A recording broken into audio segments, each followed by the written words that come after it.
ঘুম হলো? নে। হ্যাঁ, অনেকদিন পর। এটা কি নতুন নাটকের রিহার্সাল? ওই একটাই তো নেশা। তাও যদি কলকাতায় গিয়ে নাটকটা করতে, হয়তো একটা রেকগনিশন পেতেন। তোর বাবা যাবে কলকাতায়?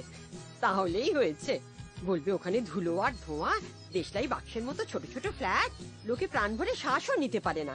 গাছ নেই, সবুজ নেই, প্রাণ ভরে শ্বাস নিতে গেলে লোকে পয়সা খরচা করে লেকে বা ময়দানে যায়। এই তো সেদিনই বলছিল, নীল আর লাবণ্যকে কত কষ্ট করে ওখানে থাকতে হয় বলতো। ওরা তো বুক ভরে একটু শ্বাসও নিতে পারে না। কিছু হয়েছে? কেন, কিছু হয়নি তো? তোর মুখটা যেন কেমন কেমন লাগছে। মা, আমি যতই মোটা হই না, তোমার চোখে সেই রোগাই থেকে যাই। এটা হলো ঠিক সেরকমই। মায়ের পরে